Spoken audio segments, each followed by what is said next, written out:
Hello, my name is Denise McKinney, and I'm with the Johnson County, Kansas Research and Extension Master Food Volunteer Program. Today we're going to put together a lasagna to cook into our electric pressure cooker. First, we're going to start out with a 7-inch springform pan, which is kind of an odd shape for a springform pan, so I had to do a special order this, but they're quite readily available. I've got all of my ingredients ready. Not that lasagna is difficult, but it has a lot of components to it. So it's always nice to make sure you've got it all together and make sure that you have all of your ingredients ready. I've put together my ricotta cheese mixture, which has ricotta cheese in it, an egg, and some Italian seasoning. And I have my meat sauce. And I just made this meat sauce. You can either use jar meat sauce or make your own. I've got ground beef in there, obviously the tomatoes, and some seasonings into it.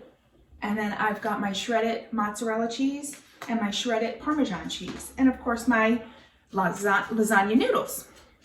So we're just gonna start by putting these into the bottom of it.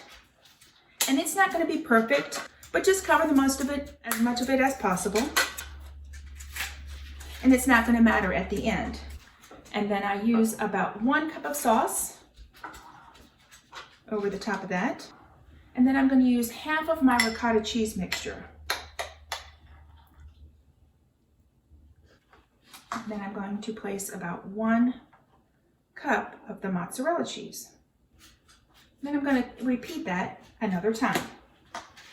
Once again, noodles. I just like to break that first one about the size across the middle, and then 2 of the smaller ones if you want to break a little bit of the parts off. And so as you can see, it's not perfect, but one thing I like about making this in this pot, it makes a small enough amount. Usually most lasagna recipes do a 9 by 13, and that's a big portion of lasagna. So this makes kind of just about the right amount.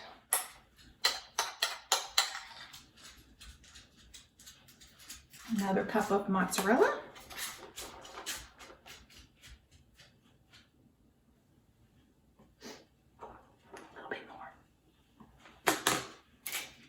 And then I'm going to put noodles on, the pasta noodles on again. Now the thing about these, as you can tell, they have not been boiled. And that is another thing that I like about this lasagna recipe. You can either use the no boil noodles or just the regular lasagna noodles. So I'm going to assemble this. A little more sauce on top. And about 1/4 cup of shredded Parmesan.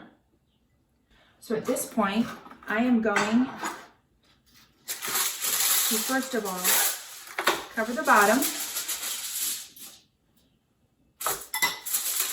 So in case anything leaks out of the bottom of the springform pan, my foil will catch it. And then I'm going to cover it completely in foil.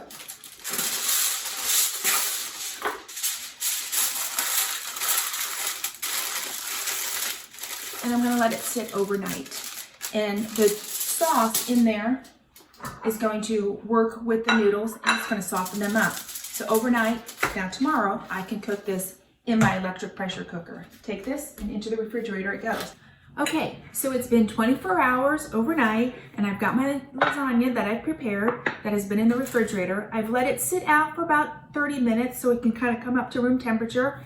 And then I'm going to get it cooking here into our electric pressure cooker. Of course, I've got it turned on. I've got my ring in my lid. I've got my insert pot, and inside here I've got the rack. The nice thing about the rack is I can use that to put in and to take out my lasagna. So the first thing I'm going to do is I need to put a cup of water into the bottom of the pot and then lower it in. At this time, it's not so bad because it is not hot, but when taking it out, it comes in very handy. I'm going to put my lid on. From here, I'm going to make sure that my valve is on seal. And I'm going to set my timer For pressure cook, I need it for 24 minutes. So I'm going to use my plus or minus to get it up here to 24 minutes. At this point, I just let it be. It's going to take maybe about 10 or 15 minutes to come up to pressure. And then at that point, it's going to, right now it's locking. It gives you about 30 seconds to make any changes. Now, if I press any buttons, it's not going to allow me to change it. So like I was saying, it's going to take about 10 or 15 minutes to come up to pressure. And at that point, it's going to beep, and then it will start counting down from the 24 on our timer. And after that, we're going to just leave it be, and we're going to let it natural release for 10 minutes. Okay, we are back, and we've got just 1 minute left of our pressure cooking, and then we're going to wait for this to beep. Then we're going to let it naturally release for 10 minutes. The natural release is letting the pressure naturally just going down on its own. Sometimes your recipe, if you have vegetables typically, they'll ask you to do a quick release. And on a quick release, what you're going to do is you're going to flip your valve on the back here to venting to release all of that steam that is still built up in there. It's just beeped, obviously, and it's down to 0. So now we're going to let this timer just click up to 10 minutes. That will time us for our 10 minutes of natural release, and we'll come back and then we'll release the valve and open it up and see what we've got inside. All right, we're back, and as you can tell, we are at 9 minutes of our countdown for our natural release of our pressure cooker. We've reached 10 minutes. So at this point, I like to turn it off by hitting our cancel button. And I also like to unplug it. This pin in the back is still up, so I know that there is still pressure in there.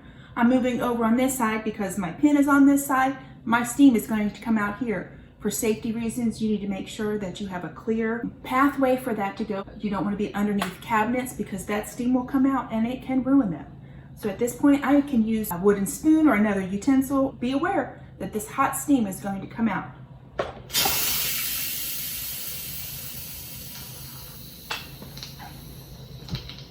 So there wasn't too much steam left in there, but it's always good to get that out. My pin is just dropped. As long as that lid is up, that pin is up, you are not going to be, it is locked. You will not be able to release your lid. So at this point, I can release my lid. And you need to be careful. There is still steam in there. So you always want to open it away from your face and make sure, of course, that there are not other people over there. So as you can see, there is still steam in there, and I've opened it up away from my face, protecting myself. I can set this down. And obviously it is still hot, so I'm using my pot holders to take it out using this rack that came with it. Some of the racks are a little bit different and they don't have these extra handles. You can always make a sling out of aluminum foil and set that underneath there, and you could use that to release it out. So at this point, I can carefully remove my foil. And there is my beautiful, cheesy lasagna.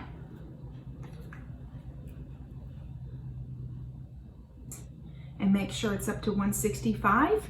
And if for some reason it did not come up to temperature, you can always put that back in there, seal it back up, and turn it on for a few more minutes. It'll come to pressure a lot quicker because it is all heated up in there by then. Some people choose to put it underneath the broiler at this point so you could get a nice crispy golden cheese on there. I don't know if it's necessary, but it is an option. But if I choose not to do that, I'm going to let it sit here for about 10 minutes just to set up, and then I'm going to take a knife and run it around the edge just to release that from the side, and then I can take it, release it from my springform pan. Well, we've waited about 10 minutes, and this should be set up.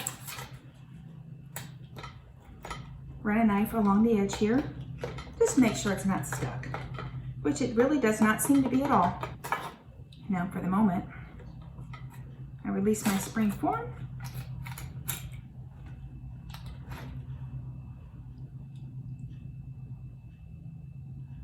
And there it is.